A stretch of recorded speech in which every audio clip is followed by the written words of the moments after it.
तो बहुत बहुत स्वागत है प्यारे बच्चों आप सभी का एक बार फिर से हमारे इस न्यू क्लास में। प्यारे बच्चों आज की इस क्लास में हम लेकर के आए बच्चों क्लास 10th वालों का जो बच्चों मंथली एग्जामिनेशन होने वाला है आपका बच्चों 2024 सितंबर का बच्चों, उसका बच्चों यहाँ पे ओरिजिनल बच्चों क्वेश्चन लेकर के आया वो हिंदी पेपर का बच्चों। ठीक है, पिछले बार के तरह बच्चों इस बार भी आपका हमारा जो बच्चों क्वेश्चन है वो बच्चों आपका 100% बच्चों राइट क्वेश्चन लेकर के आया हूँ। ठीक है, पिछले बार भी बच्चों मेरा 100 में 100 क्वेश्चन लड़ा था, इस बार भी बच्चों 100% में 100% क्वेश्चन आपका लड़ने वाला है। तो बच्चों हम आपको बता देते हैं कि अभी के इस क्लास में आपको मैं जो हूं यहाँ पे आपको ऑब्जेक्टिव के साथ सब्जेक्टिव का भी आंसर देने वाला हूं। तो बच्चों आप वीडियो में शुरू से लेकर के अंत तक बने रहिएगा, आपको बच्चों हम सारे क्वेश्चन का आंसर भी देने वाला हूं। तो चलिए बच्चों लेट ना करते हुए क्लास को स्टार्ट करते हैं और आपको दिखाते हैं बच्चों कि कल के आपके एग्जाम में क्या क्या क्वेश्चन पूछे जाने वाला है। ठीक है, तो चलिए बच्चों 1 नंबर क्वेश्चन की ओर हम लोग बढ़ते हैं। बच्चों जैसा कि आप यहाँ पे देख पा रहे हैं बच्चों स्क्रीन पे, बच्चों इसमें कहा है कि बच्चों पहला क्वेश्चन में कि अंगों का उच्चारण स्थान क्या होगा। ठीक है मेरे बच्चों, अंगों का उच्चारण स्थान क्या होगा, तो बच्चों अंगों का उच्चारण स्थान होता है बच्चों मुर्दा। ठीक है, सो बच्चों पहला का राइट आंसर हो जाएगा आपका option number C. Second question में कहा है बच्चों कि निम्नलिखित में कौन अंतस्थ व्यंजन है, तो बच्चों अंतस्थ व्यंजन जो है बच्चों वो आपका है रो। ठीक है, अगले क्वेश्चन को देख लीजिए बच्चों, अगला क्वेश्चन में कहा है कि अधीश शब्द का संधि विच्छेद क्या होगा, तो बच्चों अधीश शब्द का संधि विच्छेद आपका हो जाएगा प्यारे बच्चों, कौन सा हो जाएगा, तो बच्चों अधीश का हो जाएगा आपका अधि जोड़ ईश, ऑप्शन नंबर बच्चों सी होगा। 5 नंबर क्वेश्चन को देखिए बच्चों, 5 नंबर में कहा है क्या कि सिंधुर में शब्द का संधि विच्छेद क्या होगा, तो बच्चों इसका हो जाएगा सिंधु जोड़ उर्मी। ठीक है, सो बच्चों हो जाएगा ऑप्शन नंबर आपका हो जाएगा सी। 5 का बच्चों राइट आंसर हो जाएगा ऑप्शन नंबर सी। प्यारे बच्चों 6 नंबर क्वेश्चन पे आते हैं। 6 नंबर में कहा है बच्चों कि दिगंबर का संधि विच्छेद क्या होगा, तो बच्चों दिगंबर का हो जाएगा बच्चों दीक जोड़ अंबर, ऑप्शन नंबर बच्चों देखिए कहाँ है बच्चों 6 का हो जाएगा बी। ओके, 7 नंबर क्वेश्चन को देख लीजिए प्यारे बच्चों, कहा है कि सिर चढ़ना मुहावरे का अर्थ क्या है, तो बच्चों सिर चढ़ना मुहावरे का अर्थ होता है प्यारे बच्चों क्या करना, तो बच्चों सिर चढ़ना है ना, तो बच्चों गुस्ताख बनना। ठीक है, गुस्ताख बनना हो जाएगा ऑप्शन नंबर बी हो जाएगा। अगला क्वेश्चन है बच्चों कि हाथ पसारना मुहावरे का अर्थ क्या होगा, तो हाथ पसारना मुहावरे का अर्थ होता है बच्चों मतलब कह सकते हैं कि आप इसको अपने शब्दों में बच्चों याचना करना। ठीक है, ऑप्शन नंबर बच्चों डी हो जाएगा।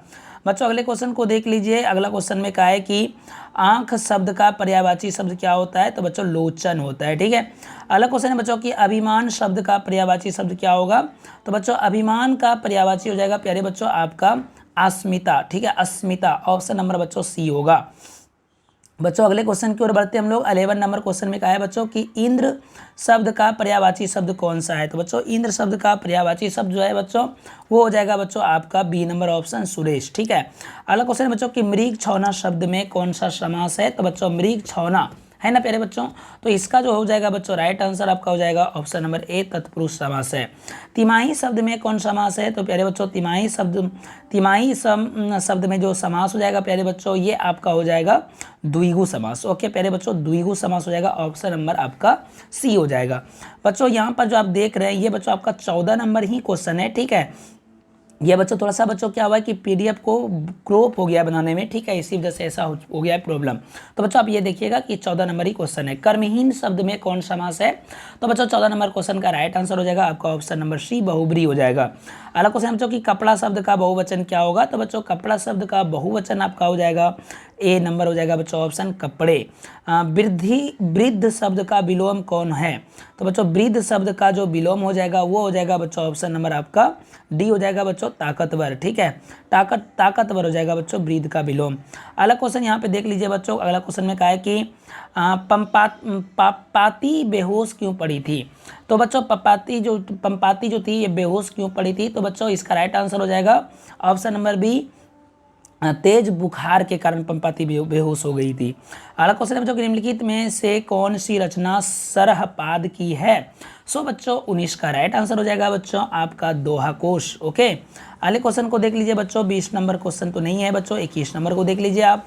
उसके बदले में कहा है कि नागरी लिपि शीर्षक पाठ साहित्य की कौन सी विधा है, तो बच्चों इसकी जो विधा है बच्चों वो हो जाएगा आपका कौन सी, तो हो जाएगी बच्चों निबंध। ठीक है, नागरी लिपि जो एक प्रकार का निबंध है। लौट कर आऊँगा फिर कविता के अनुवादक कौन है, तो बच्चों लौट कर आऊँगा फिर इस कविता के जो बच्चों इस कविता को लिखने वाली पर्सन जो है वो है आपका प्रयाग जी शुक्ल। ठीक है प्यारे बच्चों, ऑप्शन नंबर सी होंगे। अगला क्वेश्चन है कि बच्चों मेरे बिना तुम प्रभु किस भाषा से अनुवादित है? तो बच्चों ये जो है बच्चों 23 का राइट आंसर हो जाएगा आपका, अंग्रेजी भाषा से ये अनुवादित किया गया है, मेरे बिना तुम प्रभु। अगला क्वेश्चन को देख लीजिए बच्चों, बीजाक्षर काव्य संकलन इनमें से कौन होगा? तो बीजाक्षर काव्य संकलन जो हो जाएगा प्यारे बच्चों वो हो जाएगा बच्चों अनामिका का। एक वृक्ष की हत्या शीर्षक कविता किसकी है? तो बच्चों ये है आपका बच्चों किनकी है? तो बच्चों कुंवर नारायण की, ठीक है। अगले देख लीजिए बच्चों, ढाते विश्वास के कहानीकार कौन है? तो बच्चों ढाते विश्वास के कहानीकार जो है वो है बच्चों की सात कोड़ी होता, ठीक है, सात कोड़ी होता। तो बच्चों यही थे आपका कहानीकार। अगले क्वेश्चन को देख लीजिए बच्चों, यहाँ पे कौन क्या है बच्चों, रोन नदी कहाँ स्थित है? तो प्यारे बच्चों रोन नदी कहाँ स्थित है? तो इसका राइट आंसर हो जाएगा बच्चों ऑप्शन नंबर ए, दक्षिणी फ्रांस में। परंपरा का मूल्यांकन किसकी कृति है? तो बच्चों परंपरा का मूल्यांकन जो है बच्चों वो है आपका अशोक वाजपेयी जी का। तो बच्चों ये था आपका बच्चों 25 ऑब्जेक्टिव मैंने आपको बच्चों इसमें आंसर में आपको दे चुका हूँ बच्चों। अब बच्चों आपको 25 ही बनाना है और मैं आपको बच्चों अभी फिलहाल में आपको सब्जेक्टिव क्वेश्चन दिखा रहा हूँ। अगले क्लास में बच्चों मैं आपको इसका सब्जेक्टिव कंप्लीट बच्चों इसका आंसर भी दिखा दूंगा। तो ये बच्चों आप देख पा रहे हैं, ये है बच्चों आपका क्वेश्चन, ठीक है, सब्जेक्टिव का। बच्चों ये मैं आपको थोड़ी देर में बच्चों आपको कंप्लीट जितने भी सब्जेक्टिव है बच्चों आपका जितने भी सब्जेक्टिव है वो सभी का बच्चों मैं आपको आंसर प्रोवाइड कराने वाला हूँ। तो बच्चों आप हमारे क्लास के अंत तक बने रहिएगा, वीडियो में लास्ट तक बने रहिएगा और जो भी वीडियो बच्चों आएगा आप उसे जरूर एक बार वॉच कर लीजिएगा। आपका बच्चों क्वेश्चन में एक भी एग्जाम नहीं छूटेगा, एक भी क्वेश्चन नहीं छूटेगा। तो चलिए बच्चों मिलते हैं फिर से एक न्यू क्लास के साथ में, तब तक के लिए चैनल पर बने रहिए। Bye bye, take care, see you.